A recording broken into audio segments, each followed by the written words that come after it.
Bonjour tout le monde, ici Patrick Leroux, entrepreneur, conférencier professionnel et coach d'affaires. Et aujourd'hui, je vais vous parler de changement. Je vais vous partager 5 étapes pour changer. Changer quoi? Eh bien, peut-être que vous êtes insatisfait par rapport à votre emploi et vous aimeriez peut-être changer d'emploi ou partir votre entreprise. C'est un gros changement dans la vie d'une personne. Peut-être que vous aimeriez changer de partenaire de vie. Peut-être que vous êtes insatisfait, vous êtes dans une relation toxique et c'est pas évident. Beaucoup de gens qui préfèrent rester dans la sécurité de ce qu'ils connaissent, même s'ils n'aiment pas ça, que de faire un changement. Donc, peut-être que vous voulez changer de partenaire. Peut-être que vous voulez juste changer certaines habitudes que vous avez par rapport à votre santé, ne serait-ce que de se coucher plus tôt, par exemple, d'arrêter de fumer, cesser de boire, manger plus santé, bouger davantage. Peu importe le changement auquel vous devez faire face, bien, je vais partager 5 étapes pour vous aider à mieux gérer ce changement. Vous savez, pour progresser, il faut absolument changer.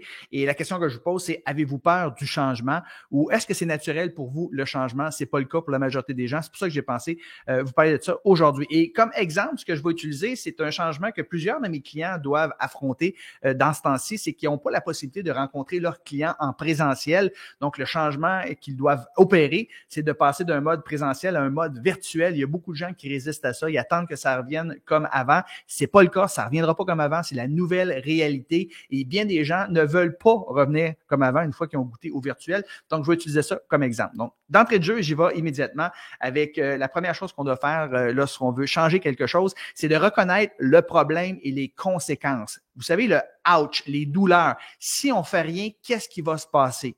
Et si vous êtes en mesure d'identifier les conséquences négatives, bien, vous allez être motivé à changer. Alors, évidemment, ici, dans notre exemple, c'est assez évident que si on ne change pas, je ne suis pas capable de rencontrer mes clients en présentiel à cause des mesures sanitaires, eh bien, mes revenus vont descendre, puis peut-être que je vais être obligé de mettre des gens à pied, peut-être que je vais être obligé même de fermer mon entreprise. Donc, c'est important que je prenne conscience des conséquences négatives et ça nous motive justement à opérer un changement dans notre vie. Tant qu'on ne voit pas les conséquences négatives, la douleur, on reste dans notre situation actuelle. La deuxième étape, une fois qu'on a identifié toutes les douleurs, les conséquences négatives de rester dans le statu quo, bien, ça nous pousse à changer. La deuxième chose, c'est de s'engager volontairement, j'aime beaucoup le mot volontairement ici, dans un processus de changement. Donc, on s'engage à vouloir changer. Et ici, ce que je vous suggère de faire, c'est d'identifier des bénéfices que vous allez obtenir si vous mettez en application le changement que vous voulez opérer dans votre vie. Donc, si on prend l'exemple ici de faire des présentations en Zoom, par exemple, des présentations ou sur Meet ou peu importe l'outil que vous allez utiliser,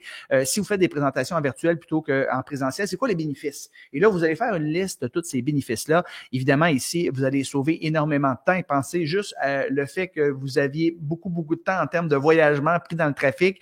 Vous allez avoir une bien meilleure qualité de vie. Vous allez passer plus de temps avec les gens qui sont près de vous. Vous allez pouvoir rencontrer aussi beaucoup plus de clients parce que lorsque vous rencontrez des gens un à un, peut-être que vous êtes en mesure dans une bonne journée de rencontrer 4 clients alors qu'en présentiel, il faut rencontrer 8. Si vous faites du batching puis vous rencontrez tous vos clients, là, par exemple, dans 2 journées différentes, bien, vous pourriez rencontrer 8 clients finalement par jour parce qu'une entrevue Zoom peut durer 15-20 minutes alors qu'une entrevue en présentiel prend souvent le double sans compter le temps de déplacement. Donc, listez tous les avantages, les bénéfices que vous aurez lorsque vous aurez effectué le changement. Donc, là, vous êtes en bonne position, vous connaissez les conséquences négatives, vous savez les résultats positifs que vous allez avoir lorsque vous avez activé le changement. La troisième étape consiste à croire que c'est possible, le changement. C'est d'avoir confiance. Parce qu'il y a des gens qui vont réaliser la première étape, ils vont réaliser la deuxième étape, donc ils savent les conséquences négatives de ne pas changer, ils ont vu les bénéfices que de changer, mais intrinsèquement, ils pensent que c'est pas possible. Ils n'ont pas confiance en eux. Donc, ici, ce que je vous suggère de faire,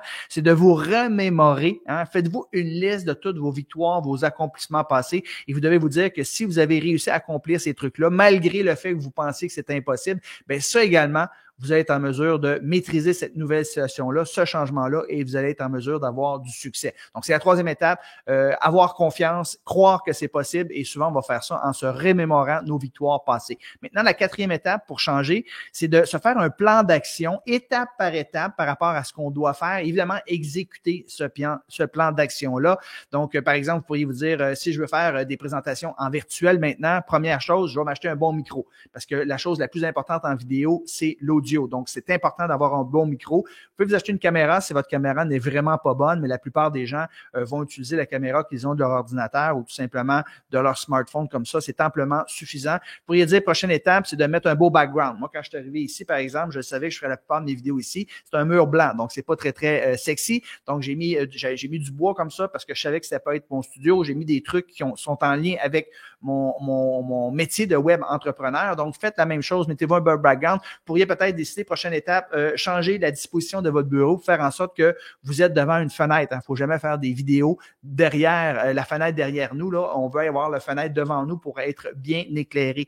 Vous pourriez, par exemple, décidez de vous inscrire à Zoom. Donc, faites-vous une étape, là, même s'il y a 20, 30, 50 étapes, c'est pas grave. Qu'est-ce que je fais en premier, en deuxième, en troisième? Puis par la suite, exécutez votre plan d'action par rapport au changement désiré. Et finalement, la cinquième étape, la cinquième chose que vous devez faire pour activer le changement dans votre vie, puis ça, c'est optionnel, mais je vous suggère très fortement de le faire, c'est d'embaucher un coach. Donc, un coach, c'est quelqu'un qui va vous aider à réaliser vos objectifs plus facilement, plus rapidement, à moindre coût également, parce que vous n'avez pas un coach, souvent, on va gaspiller son argent.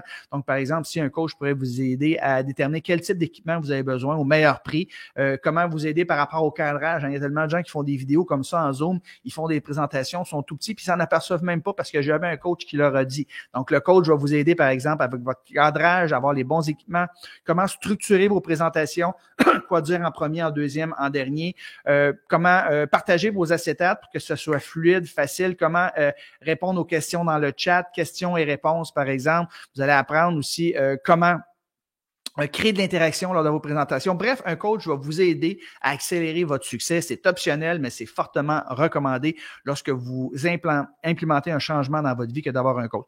Donc, juste avant de résumer ces 5 étapes-là pour vous aider à mieux performer dans la nouvelle économie et à activer le changement positif dans votre vie. Si jamais vous avez besoin de formation ou vous aimeriez avoir un coach qui vienne voir un conférencier dans votre organisation, on peut le faire de façon virtuelle. J'ai commencé l'année avec plusieurs présentations virtuelles. Donc, les gens réalisent que le présentiel, c'est pas possible, on ne sait pas quand ça va venir. C'est pas une raison pour pas former ses employés. Donc, si vous aimeriez avoir un coach, un expert qui vienne vous aider à faire en sorte que vos employés ou les gens qui travaillent dans votre organisation performent davantage dans la nouvelle économie, prenez un rendez-vous avec moi. J'ai mis un lien en haut, en bas ici. Petit rendez-vous de 15 minutes ensemble. On va voir vos objectifs et si je suis la bonne personne, je vous enverrai une offre de service. C'est tout à fait gratuit. Ça me ferait plaisir de faire une présentation en virtuel avec votre équipe.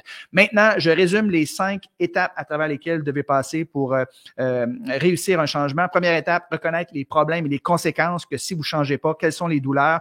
Deuxième étape, vous devez vous engager volontairement dans un processus de changement et identifier les bénéfices qu'il va y avoir une fois que le changement va être opéré. Troisième étape, avoir confiance dans votre capacité à opérer le changement. Rappelez-vous des succès passés. Vous allez également être capable de réussir à ce niveau-là. Et quatrième étape, faites-vous un plan d'action étape par étape par rapport à tout ce que vous devez faire pour opérer votre changement, ainsi que l'exécution. C'est pas tout de faire un plan d'action, il faut l'exécuter. Et finalement, cinquième étape, qui est optionnelle, mais qui est fortement recommandée, c'est d'embaucher un coach qui l'a déjà fait avant vous, qui va vous faire sauver du temps, de l'argent. Donc, ça vaut vraiment la peine. Je suis persuadé que si vous mettez en action ces 5 étapes-là, que vous vouliez changer d'emploi, changer de partenaire, changer vos habitudes de santé ou faire un changement comme par exemple faire plus de présentations en mode virtuel plutôt qu'en présentiel parce que, la pandémie nous oblige, eh bien, je suis certain que si vous mettez en application ces 5 étapes-là, vous allez avoir du succès. Et je vous rappelle que si jamais vous aimeriez que je fasse une présentation dans votre organisation, prenez un petit rendez-vous de 15 minutes avec moi. Le lien est en haut, en bas ici. Je vais vous poser quelques questions et par la suite, si je suis un bon fit, je vais vous envoyer une offre de service. Donc, cliquez sur le lien, prenez un rendez-vous de 15 minutes avec moi. Sur ce, je vous souhaite un bon succès. Bye tout le monde.